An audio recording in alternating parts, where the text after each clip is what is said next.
Então, foi-me pedido para deixar aqui o meu testemunho acerca do assunto da saúde mental na área da restauração e eu achei que a melhor forma fosse partilhando a minha experiência mais pessoal e em que é que os 8 anos que eu trabalhei na área tiveram influência sobre a minha própria saúde mental.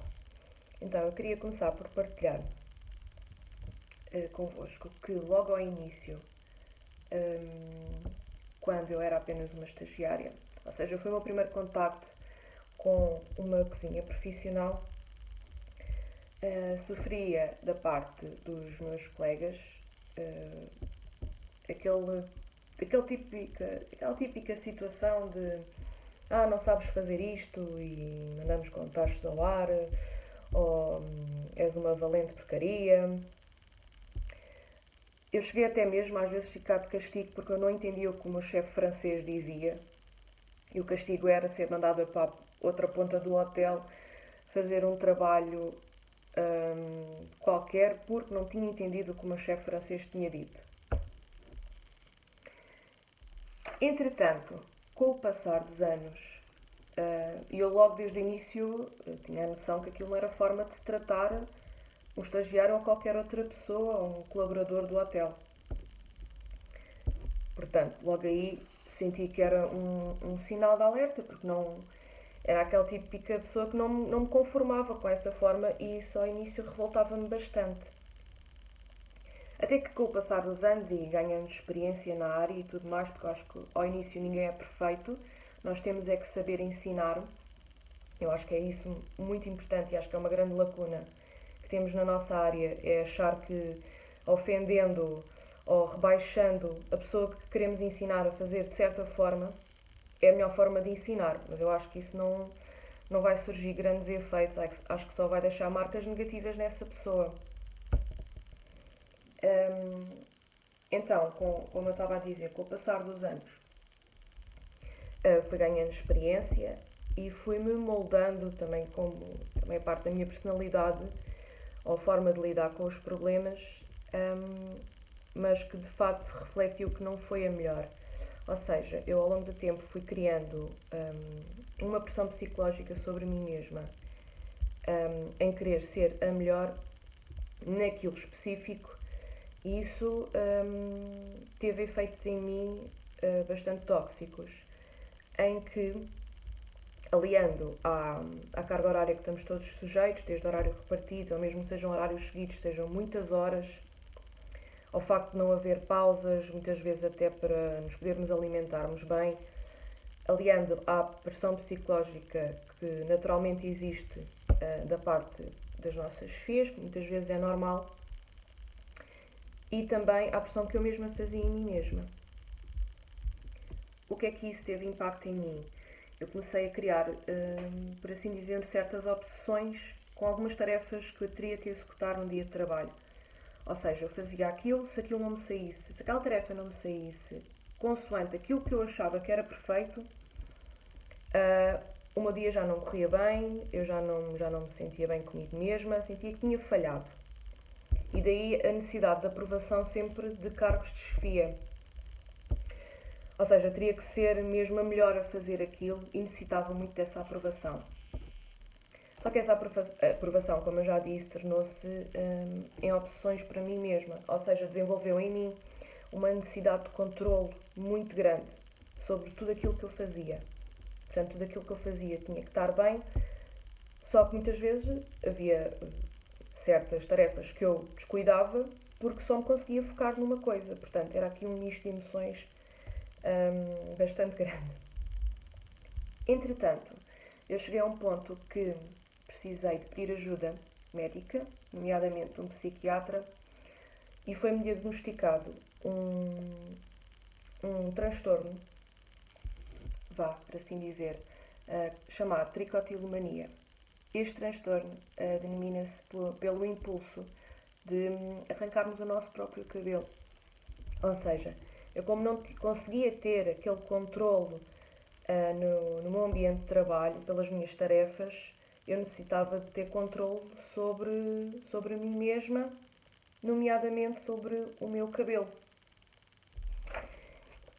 E ao longo dos anos sempre foi assim. Eu já sofro disto há quase 5 anos. Só que só no último ano é que resolvi pedir ajuda. Entretanto, posteriormente, também me foi diagnosticada, isto já depois da pandemia, uma depressão, porque entretanto o meu distúrbio acentuou-se porque viemos todos para casa, na minha cabeça eu não tinha qualquer controle sobre a pandemia, excepto o nosso dever cívico de nos protegermos a nós e ao próximo, mas quando me vi em casa, na altura, sem trabalho, porque entretanto, tal como muitos de nós fomos despedidos ou não renovados, eu tive que vir para casa, né? Ficámos confinados e isso levou a que eu sentisse que não tinha controle nenhum sobre a minha vida, e houve sem dúvida um acentuar do meu impulso. Entretanto, qual foi a solução? Juntamente com a minha psiquiatra, portanto, a forma de tratamento, diagnosticada a tricotilomania e a depressão, a primeira solução seria a medicação. Portanto, eu que durante também muito tempo dizia não, eu não quero ir ao psiquiatra porque vou tomar medicação e não vou deixar de ser eu. Não, isso é totalmente mentira.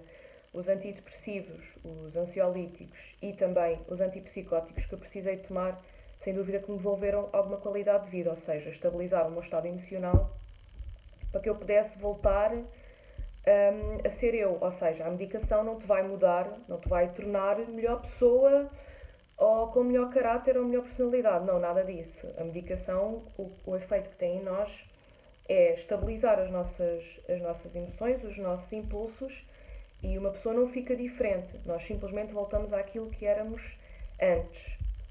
No entanto, voltando àquilo que éramos antes, tem que haver um trabalho para conseguirmos então melhorar aqueles pontos em que nos sentíamos mais frágeis, e aí entra o apoio de um psicólogo. Portanto, eu tive que fazer terapia, já faço há bastantes meses, para conseguir arranjar estratégias ou obter ferramentas que me fizessem melhorar, ou seja, para que não voltasse àquele estado depressivo ou um estado maníaco da doença. Portanto, posto isto, o que eu queria deixar em reflexão e para alertar todas as pessoas que trabalham na nossa área, sempre que sentirem que alguma coisa não está certo ou precisem de falar de alguém, que não tenham vergonha de consultar um médico especialista. Pode acontecer que ao início não vamos encontrar aquele médico que gostamos mais ou que sentimos mais empatia ou nos sentimos mais à vontade, não há problema nenhum. Podemos continuar à procura, havemos de certeza de encontrar alguém que nos consiga ajudar. Não precisamos de falar ou dizer a familiares ou amigos se tivermos vergonha disso, basta pegarmos em nós mesmos e pedir essa ajuda. Hoje em dia já existem imensas formas, por exemplo, temos a Saúde 24, dá para falar com a voz amiga, podemos falar diretamente com o psicólogo. Muitas vezes foi como aconteceu a mim ao início, quando eu não tinha encontrado a minha psiquiatra e a minha psicóloga, eu ligava para a Saúde 24 e pedia para falar com o psicólogo. Muitas vezes era isso que acontecia. Ao pedir uma consulta com o nosso médico de família e ele reencaminhar-nos para um psiquiatra, para um psicólogo do Sistema Nacional de Saúde. E há sempre formas de nós contornarmos estes nossos problemas e não nos deixarmos afundar num sítio onde já não conseguimos sair dele. E é importante termos atenção à nossa saúde mental, porque nós sem a cabecinha funcionar bem, o nosso corpo também não vai funcionar. No meu caso eu também tive repercussões físicas. Chegou-me a acontecer ter dores psicossomáticas no corpo, nomeadamente no ombro direito. Eu achava que já não conseguia trabalhar e era uma dor psicossomática. Não tinha nada, não tinha uma tendinite, fiz montes de exames, era tudo psicológico. Portanto, é de relembrar também que nós não somos máquinas, somos simplesmente pessoas e que não há problema nenhum em mostrar fragilidades e procurar ajuda, porque procurar ajuda simplesmente é um sinal que nós queremos mudar e mudar para melhor. Nunca é mau. Portanto, é este o apelo que eu deixo, é que se precisarem de ajuda procurem e não tenham vergonha disso, porque sem pessoas saudáveis a trabalhar não vamos fazer nunca um bom trabalho. Portanto, é isto e obrigada.